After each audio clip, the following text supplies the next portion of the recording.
Oi, meu nome é Nicole, eu sou orientanda do professor Mauri, e hoje eu vim conversar um pouco com vocês sobre organização coletiva do trabalho e precarização do trabalho.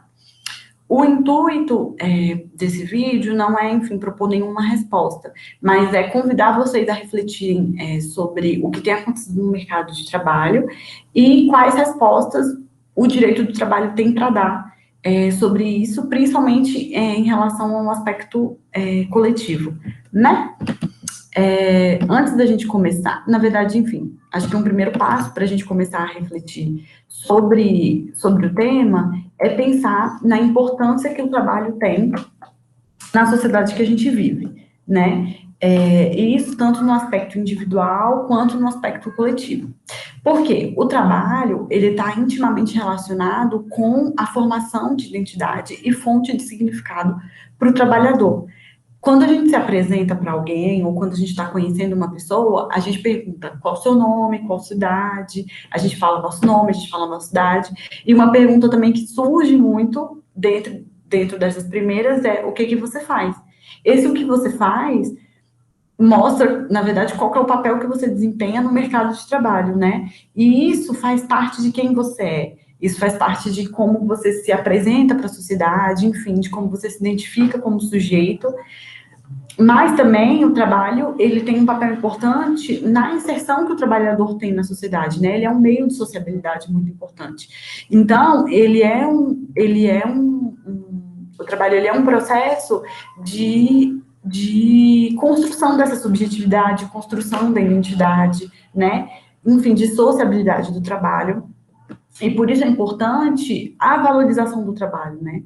Um trabalho digno, um trabalho que impeça, formas de trabalho, na verdade, que impeçam a instrumentalização do trabalhador e da mão de obra do trabalhador, né? O trabalho, ele não pode ser um meio para o êxito do lucro, né? Enfim, para a expansão do capital, essa expansão desenfreada.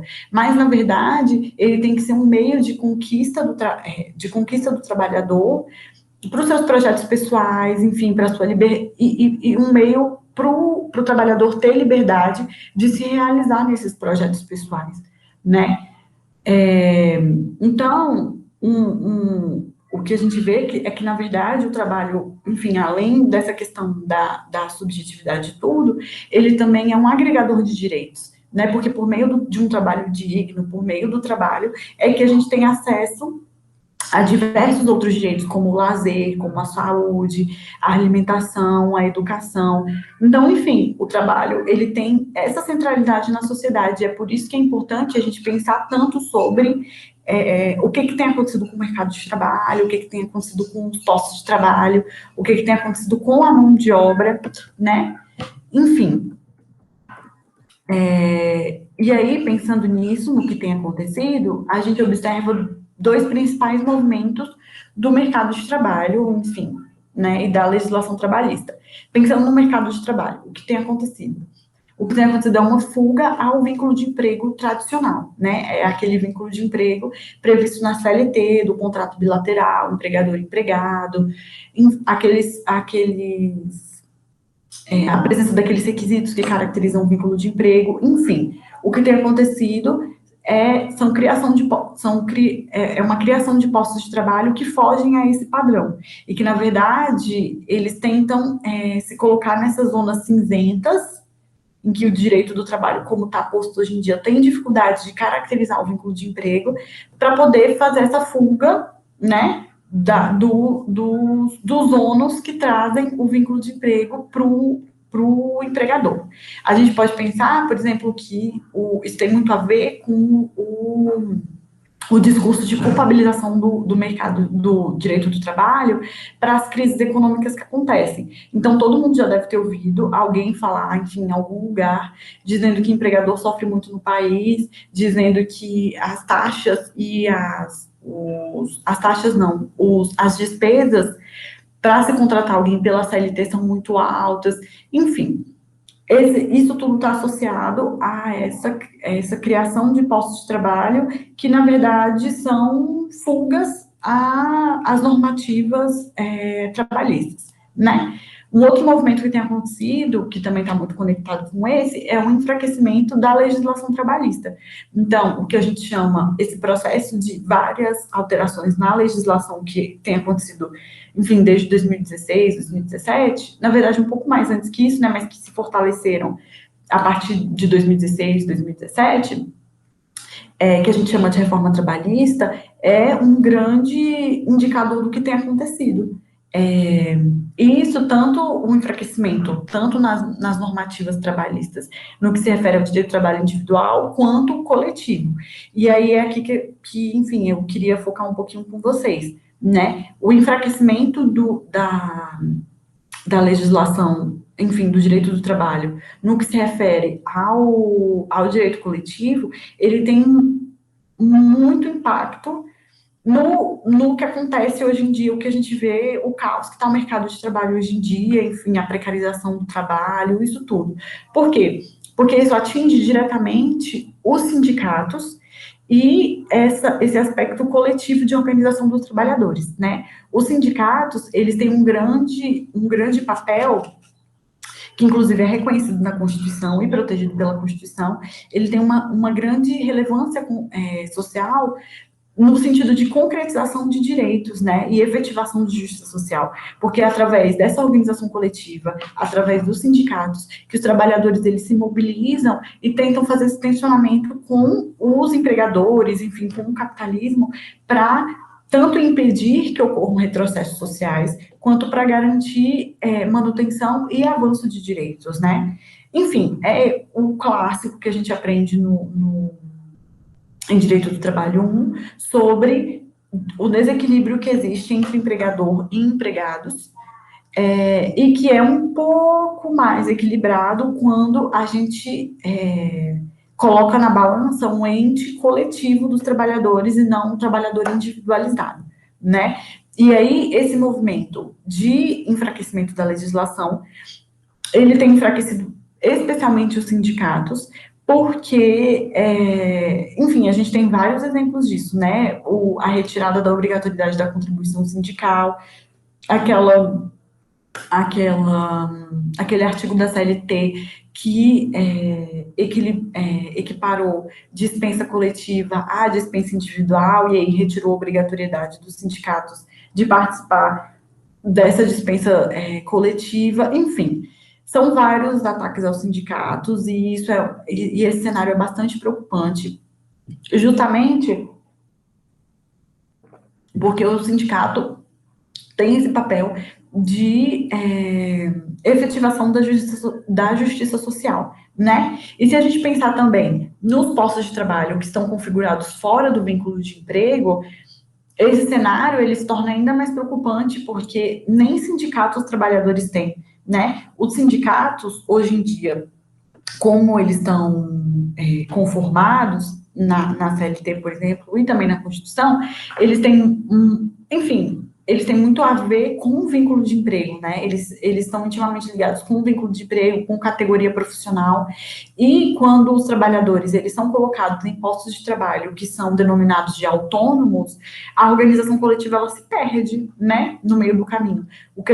Um exemplo disso, enfim, que está todo mundo falando hoje em dia, são os Ubers, né?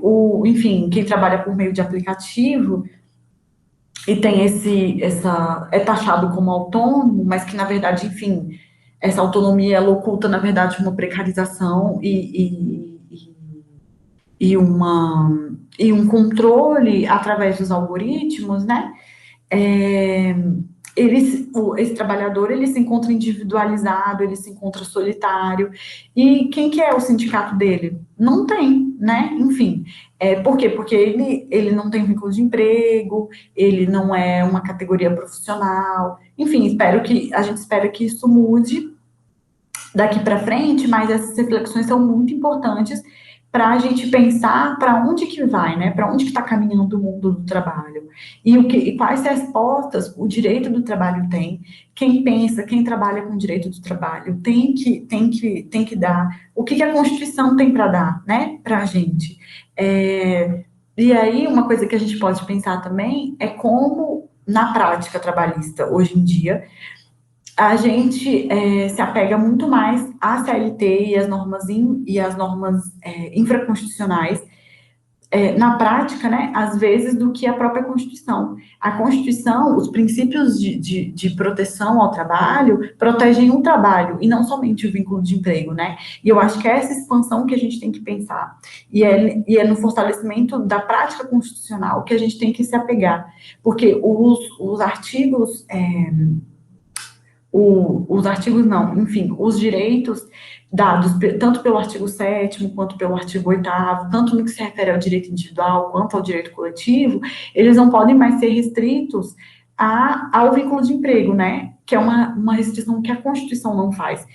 E aí, se a gente pensar que a gente, principalmente por causa da pandemia, que a gente está se aprofundando nesse cenário de inserção da tecnologia no mercado de trabalho, de mudança dos postos de trabalho através da tecnologia, que também tem esse papel de ocultamento do vínculo de emprego, né? Como eu falei, por exemplo, o Uber.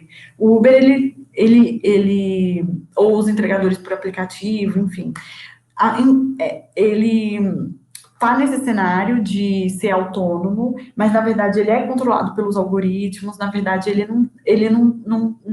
não existem todos aqueles requisitos do trabalho autônomo, né? Do clássico trabalho autônomo, em que a pessoa, ela define preço, ela define o jeito que ela vai prestar o trabalho, ela define a forma, a hora que ela vai prestar, enfim, essa é a verdadeira autonomia, né? Quem tem ingerência sobre todos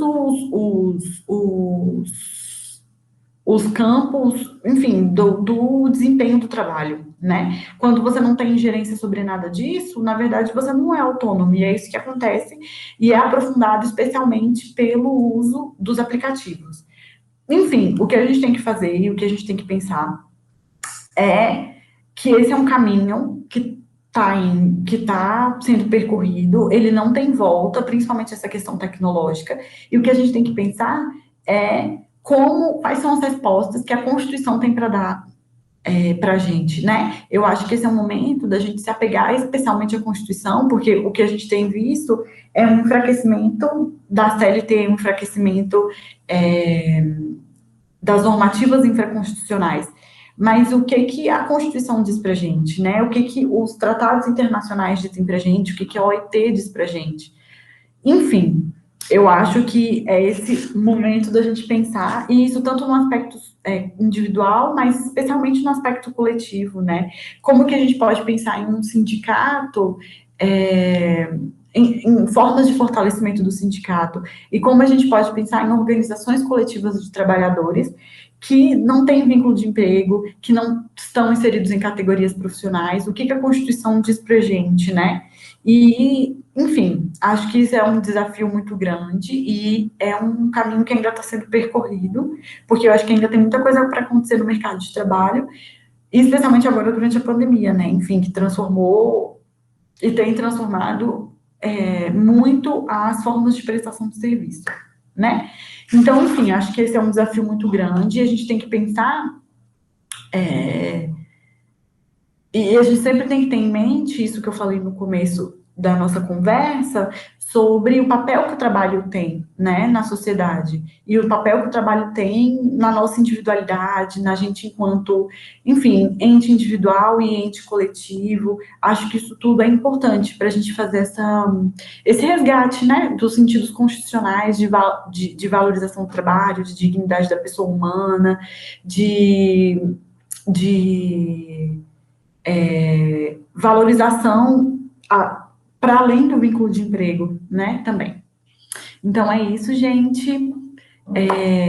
Vamos pensar juntos, né, nesse caminho, e muito obrigada.